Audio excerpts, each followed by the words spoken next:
So join our vigilante corps, and I tell you it's going to feel good to see it changed, because many of them have been changed and retrofitted. On page 58 is another important law, which is the new pedestrian law. And when you are on the sidewalk or when you are in a crosswalk, you get to be, relative to motor vehicles, a pedestrian too. Oregon pedestrian law is better than it's been for pedestrians in 75 years. And the great new law is contained at the bottom of page 58. And unfortunately for all of us, it got passed at the same time that the school zone speed law was changing. You may remember that. There was a whole lot of confusion about it. And so now, frankly, motorists don't really know what the law is about pedestrians and crosswalks. And now pedestrians, bicyclists, and motorized vehicle operators around crosswalks, we kind of view each other with a combination of ignorance and distrust. And so tonight I'm going to tell you very quickly, here's the law about crosswalks. Motor vehicles and bicyclists must yield to pedestrians in crosswalks, whether the crosswalk is marked or unmarked. Marked is easy, it's got a painted place. Unmarked is where a crosswalk would be if somebody was going to paint lines. They have equal legal efficacy. Once a pedestrian steps off the curb into a crosswalk, it means motorized and non-motorized vehicles must stop and let them have 2 lanes, or if there's a traffic control device in place, a lane and 6 feet. And the reason if there's a traffic control device, it's less space, is because where there's a walk, don't walk, it's a congested place, and they've got the electronic assistance of the signal. So you've got to give a pedestrian, when they're in the crosswalk crossing, a lane and 6 or 2 lanes.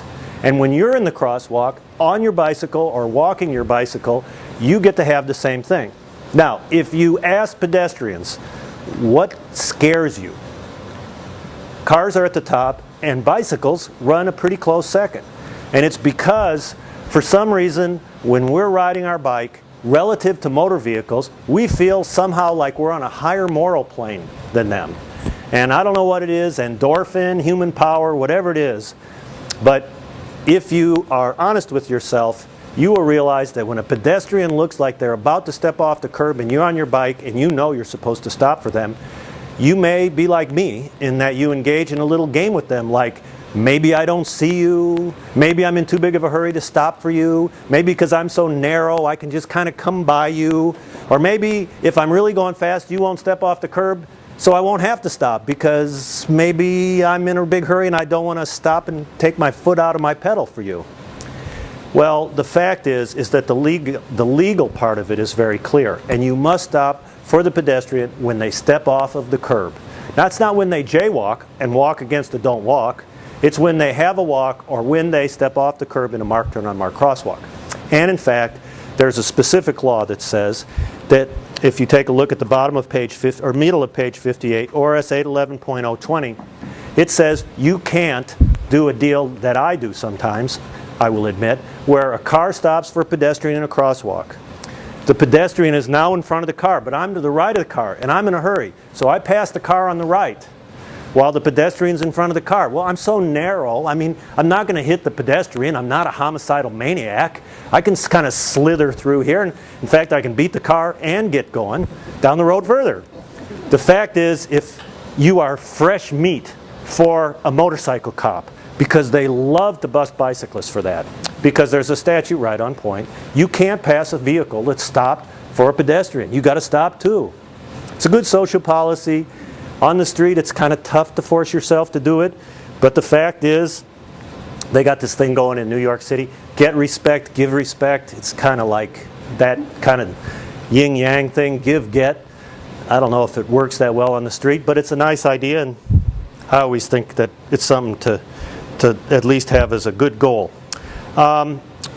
Next, we can talk about the good news on page 59, ORS 811.050. This is the law that makes it so that we must be yielded to in bicycle lanes. And the fact is that many motorists feign ignorance about how to drive around us in bicycle lanes. That's total BS. Because they've been following the same law on multi-lane freeways and roadways forever. I mean, what does a motorist who's in the fast lane do if they want to get into the slow lane? They put on their turn signal, they yield the right-of-way to the vehicle in the slow lane, and they wait till that vehicle's gone by, and then they go over.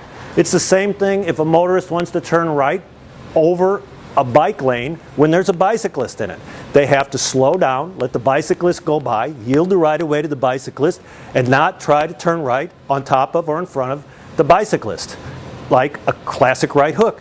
Not okay, and so simple. And in fact, if the law could be any clearer, it couldn't be any clearer. The fact is that they've got to yield to us.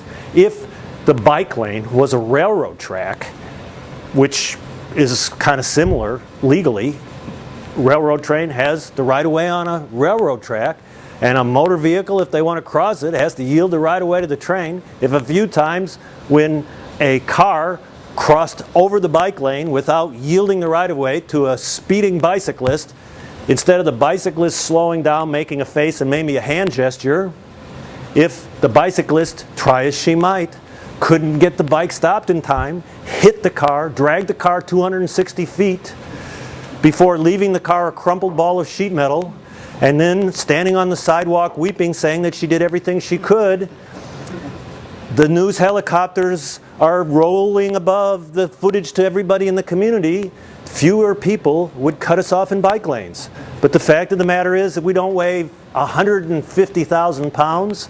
We weigh a few hundred pounds. So it doesn't happen. And might should not make right. But the fact is that in bicycle lanes we've got the same right-of-way that that locomotive has. And it may not feel any better to know that, but the fact is that you have the same right on the bike lane as any other vehicle on any other lane. Also, at the bottom of page 59, revolutionary concept, we must be yielded to on sidewalks, RS 811.055.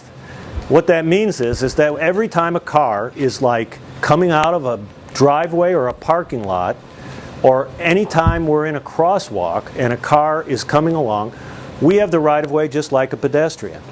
So when cars look at us and pretend they don't see us, or what I think of when cars are coming out of like underground parking structures or parking lots, what they're supposed to do by law is to stop before they enter the sidewalk. By law. I mean, there's a law, it's in here later on, but it's very clear. The law says a vehicle must stop before it crosses over a sidewalk. Instead, what most car drivers do is they like lunge onto the sidewalk, sort of like a sea lion, you know, coming out of the water on top of the ice, like, oh, I'm here I am, you know. And the fact is that, again, if you think about the locomotive analogy, you know, we should just cream that car and just like, you know, take the front end of it off, but we don't, we can't. But the fact is that the law says that they are totally in violation of the law, and sometimes, like when you are on a sidewalk, if you make a face when they cut you off, they say, well, what? Well, what is? The fact is you just violated the law and you failed to yield to me. That's what. And if you look around, you'll see there's some little cards that we have up in front that we like give to bicyclists. I hope we have them in front. That contain a little collection of the summary of the laws most frequently violated by motorists, and we use those cards to give them a street lesson so that we don't do anything else that's bad to them. And sometimes I'll get a call from somebody who says, I saw your name on that card, some bitch threw it through my window. And I said, well, what'd she say? She said, I should read it. And I said, well, what'd it say on it? It says, bicyclists have the right-of-way in bike lanes. I said, wow, revolutionary concept, what? He says, well, what a bunch of shit, and then hangs up. And I feel like, all right, another beautiful moment. So, you know, we're just making contact with them one step at a time. And so, you know, there's always forward progress.